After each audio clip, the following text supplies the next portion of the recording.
Baiklah, Assalamualaikum warahmatullahi wabarakatuh. Alhamdulillahirrabbilalamin. Kita semua masih diberi kesehatan sehingga kita dapat belajar dan mempresentasikan materi pada jaringan penguat dan pengangkut pada mata kuliah struktur perkembangan tumbuhan dengan dosen pengampu yaitu Ibu Ganda Hijrah Selaras MPD, yaitu dengan kelompok 5 yang beranggotakan 4 orang. Yang pertama adalah Kak Alifia Hermawan Putri sebagai pemateri dan Kofifa Indra Prasetya sebagai moderator. Selanjutnya rekan saya yaitu Muhammad Al-Fikri sebagai pemateri dan yang terakhir yaitu Ocha Miranda sebagai pemateri. Baik, langsung saja kita masuk pada sesi presentasi. Yang pertama akan dipresentasikan pada rekan saya yaitu Ocha Miranda. Pada Ocha dipersilakan. Baik, terima kasih kepada moderator. Langsung saja ke materi yang pertama yaitu jaringan mekanik. Jaringan mekanik disebut juga jaringan penguat karena merupakan jaringan yang memberikan kekuatan terhadap tubuh tumbuhan.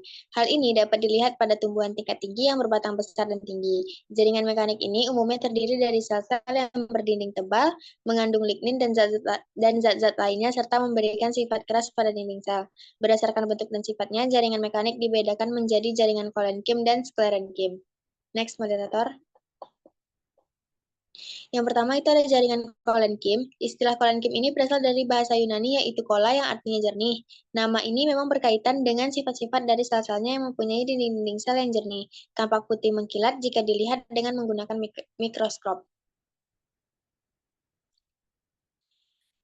Tipe kolenkim dapat dibedakan berdasarkan penebalan dindingnya. Yang pertama yaitu kolenkim sudut atau angular, yang merupakan jaringan kolenkim yang mengalami penebalan di bagian dinding sudutnya. Tipe kolenkim ini biasanya dapat ditemukan pada daun-daun seperti daun seledri. Lalu yang kedua ada kolenkim papan atau lamelar, yaitu merupakan jaringan kolenkim yang mengalami penebalan di bagian dinding sel tangensial atau menjalar.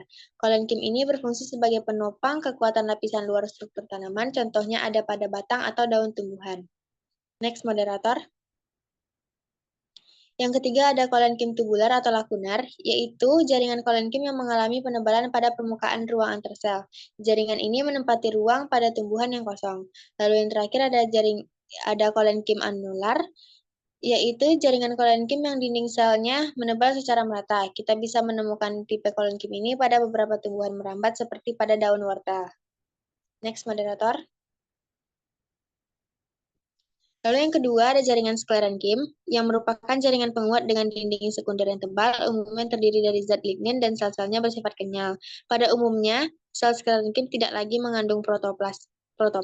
Secara umum, jaringan sklerenkim terdiri dari serat atau serabut fiber dan skleroid atau sel batu. Serat atau serabut sering didefinisikan sebagai sel yang panjang, dan skleroid sebagai sel pendek. Biasanya serabut berasal dari sel meristem, sedangkan skleroid merupakan perkembangan parenkim yang mengalami sklerosis atau pengerasan. Next, moderator.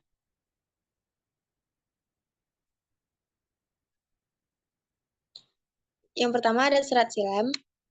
Serat ini berada antara unsur trakeal yang tak porasi atau trakeid dan sel-sel parenkim. Serat silem tentu mirip serat floem. Serat ini dibedakan menjadi dua macam, yaitu serat trakeid dan serat libriform. Perbedaan kedua tipe serat ini berdasarkan ketebalan dinding dan tipe serta jumlah noktah yang dimiliki. Lalu yang kedua serat ekstrasilem, serat sklerenkim biasanya sangat panjang dan sempit dengan ujung runcing dan kadang-kadang bercabang jika dilihat pada irisan membujur. Serat yang termasuk kelompok ini adalah yang pertama yaitu serat floem, yaitu serat yang muncul pada floem primer dan sekunder. Lalu yang kedua serat korteks, yaitu serat yang terdapat pada korteks. Dan terakhir serat perivaskular, yaitu serat yang terletak di tepi berkas pembuluh pada lapisan korteks terdalam. Sekian materi yang dapat saya sampaikan, saya kembalikan kepada moderator. Baik, terima kasih kepada Ocha. Baik, materi selanjutnya yaitu akan dijelaskan kepada Kak Alifia. Kepada Kak Alifia, dipersilakan. Baik, terima kasih atas kesempatannya moderator. Materi selanjutnya yaitu skleroid atau sel batu. Skleroid merupakan salah satu tipe sklerenkim yang biasanya lebih pendek dibandingkan dengan serabut.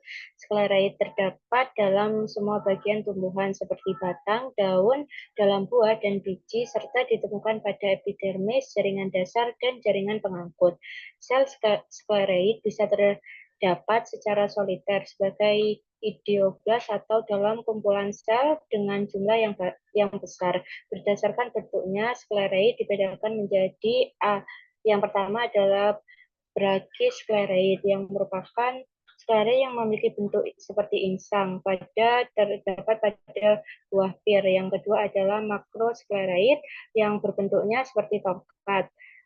Terdapat pada kulit kacang-kacangan. Yang ketiga ada osteoskleroid, memiliki bentuk seperti tulang dengan bagian ujung membesar. Biasanya dapat ditemukan di bagian biji dikotil. Yang keempat ada asteroskleroid, memiliki bentuk bercabang-cabang seperti benang. Yang ketiga, yang terakhir adalah trichoskleroid, memiliki bentuk yang memanjang seperti benang. Next.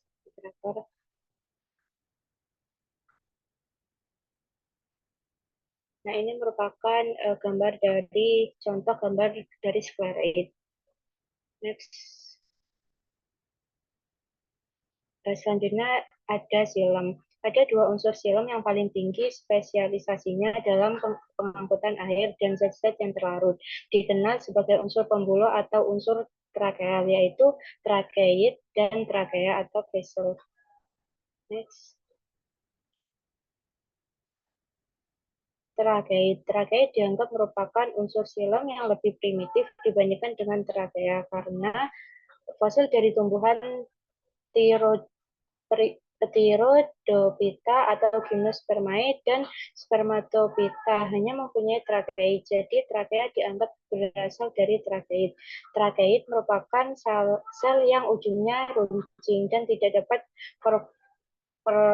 perforasi atau lubang-lubang, sedangkan pada trakea ujung-ujungnya penuh dengan lubang-lubang yang berfungsi sebagai transport air dan zat hara antara satu sel dengan sel yang lainnya. Yang kedua ada trakea. Trakea disebut juga pembuluh kayu dan terdiri dari deretan sel yang tersusun memanjang dan bersambungan pada ujung dan pangkalnya. Sel penyusun trakea panjangnya dapat mencapai 50 sel. Contohnya pada Scleria cyperaceae. Bagian trakea yang berlubang disebut lempeng atau papan perforasi atau perforation plate. Trakeid banyak ditemukan di tumbuhan yang dianggap primitif atau Gymnospermae, contohnya pada pinus. Next, moderator. Penebalan dinding sekunder pada trakea terdapat bermacam-macam cara, yaitu ada penebalan cincin, anular, penebalan spiral, helikal, penebalan tangga, sklariform, penebalan jala, retikuler, penebalan noktah, ladang melingkar, atau sirkular border pitch. Mungkin itu saja yang dapat saya sampaikan. Saya kembalikan ke moderator.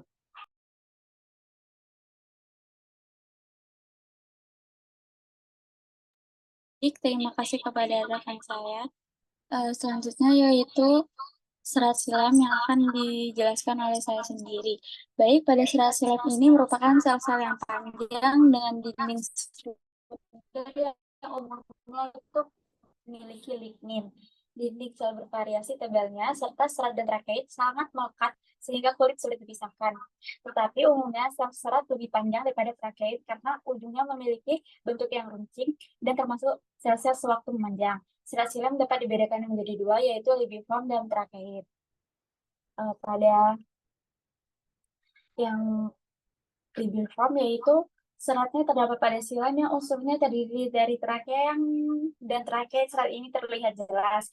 Namun kalau pada trakea yaitu terdapat pada silam juga, namun bentuknya tidak jelas.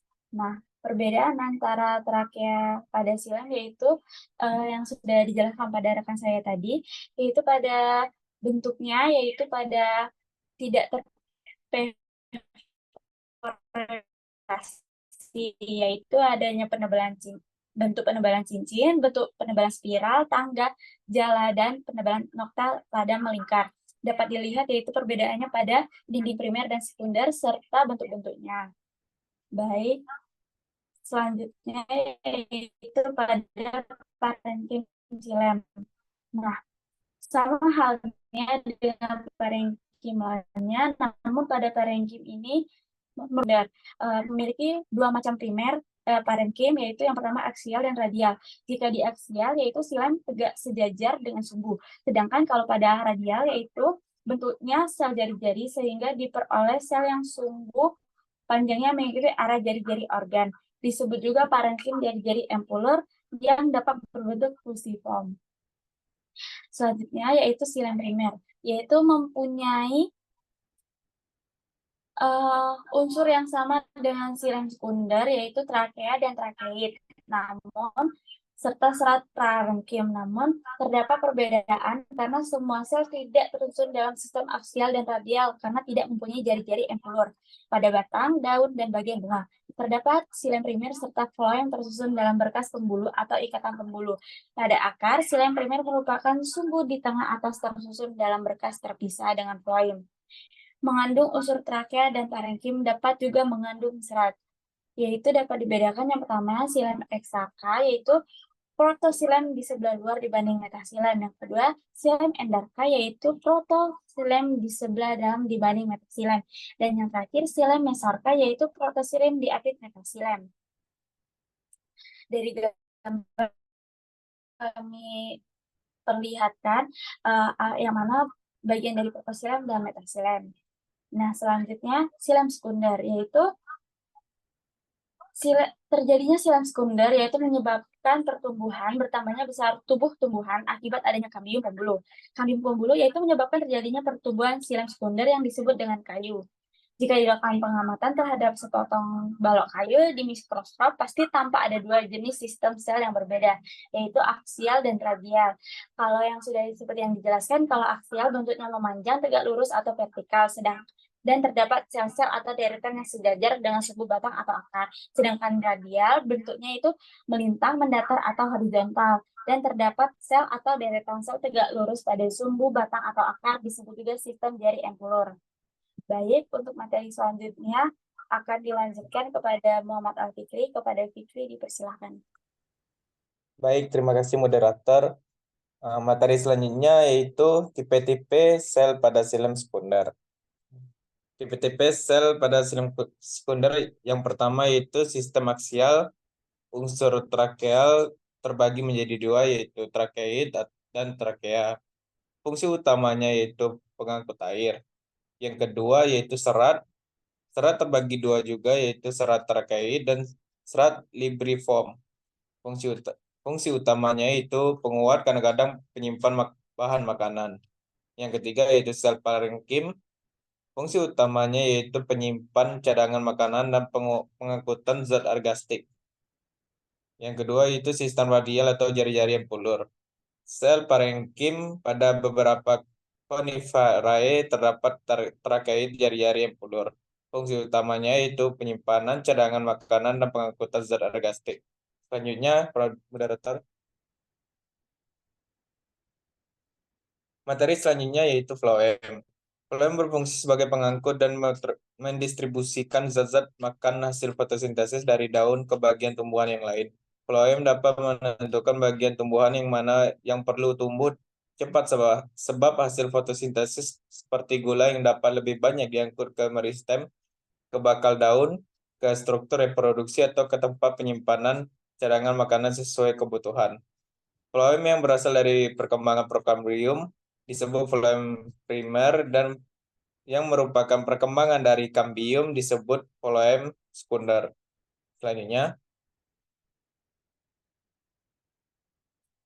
unsur-unsur floem yang pertama yaitu unsur tapis. Unsur tapis terdiri dari dua bentuk, yaitu sel tapis. Sel tapis merupakan sel tunggal dan bentuknya memanjang dengan bidang tapisan terletak di samping atau di ujung sel. Yang kedua yaitu pembuluh tapis atau tabung tapis. Pembuluh tapis merupakan unsur tapis yang di dinding ujungnya saling berdekatan dengan dinding ujung sel di bagian bawah atau di bagian atas sehingga membentuk deretan sel-sel memanjang. Selanjutnya,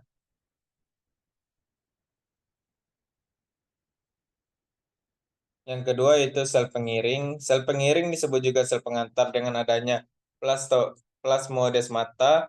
Sel ini berhubungan erat dengan sel pembuluh tapis yang di sekitarnya. Sel pengiring ini terbentuk dari sel induk meristem yang sama dengan pembuluh tapis. Sel meristem itu membelah satu atau beberapa kali secara memanjang serta tidak sama besar. Yang ketiga itu sel albumin. Sel albumin merupakan sel jari empulur dan sel parenkim pembuluh tapis yang mengandung zat PR telur dan terletak dekat dengan sel-sel tapis pada tumbuh Gymnospermae. Sel-sel albumin akan merupakan sel-sel yang tegak, lebih tinggi diameternya pada irisan melintangnya, dan lebih dibandingkan dengan sel-sel jari-jari empulur radial. Diduga sel albumin mempunyai fungsi yang sama dengan sel pengiring. Lalu selanjutnya, yang keempat yaitu serap floem. Letak serap floem pada berkas floem bervariasi dan terdapat pada floem primer maupun sekunder.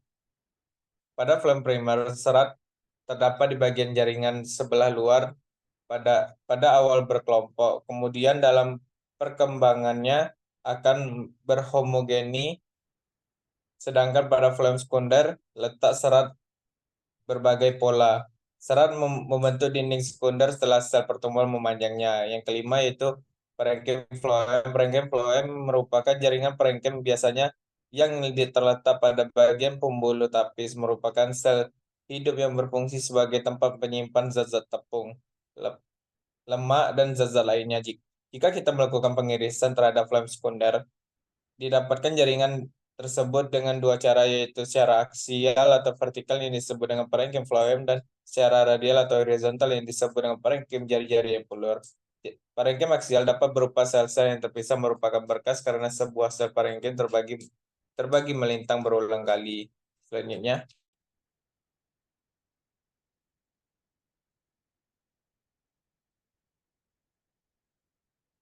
yang keenam yaitu floem primer dan floem sekunder. Floem primer sama hal dengan xilem primer, dibagi menjadi protofloem dan metafloem.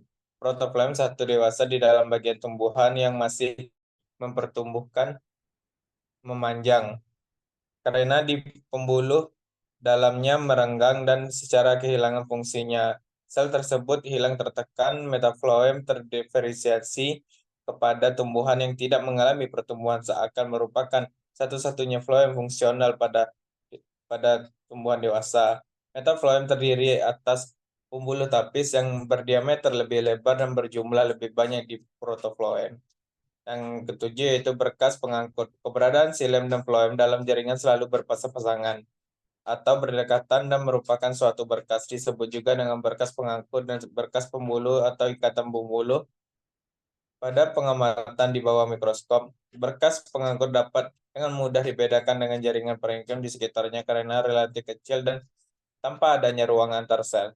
Hanya trakea yang sel lebih besar daripada sel-sel di sekitarnya. Lainnya, tipe-tipe berkas pengangkut terbagi menjadi tiga, yaitu tipe kolateral, yaitu tipe yang dibagi lagi menjadi kolateral bikolateral tertutup dan bikolateral terbuka. Berkas pengangkut tipe ini didefinisikan sebagai berkas pengangkut dengan perletak xilem dan floem berdampingan. Xilem berada di bagian dari xilem. Yang kedua itu tipe konsentris. Tipe konsentris terbagi lagi menjadi konsentris amfikibral dan konsentris amfibasal. Berkas pengangkut tipe konsentris merupakan berkas pengangkut dengan letak xilem yang dikelilingi oleh floem atau sebaliknya. Yang terakhir yaitu tipe radial. Berkas pengangkut tipe radial dan tidak membentuk berkas sesungguhnya, tetapi merupakan berkas pengangkut dengan letak xilem dan floem bergantian menurut jari-jari lingkaran yang berada dipisahkan oleh jaringan dasar sehingga tersusun radial. Susunan seperti ini hanya terdapat pada akar suatu xilem dan floem berada di dalam keadaan primer. Selanjutnya, baik, sekian materi yang saya sampaikan. Kembali ke moderator.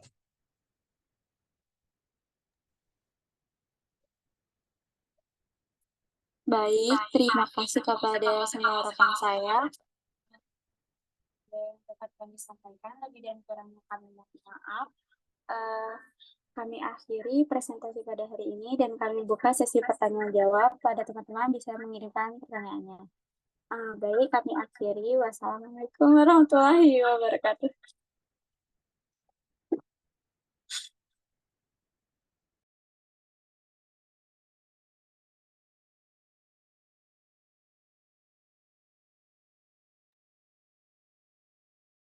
Udah ya? Udah, keluar. Ya.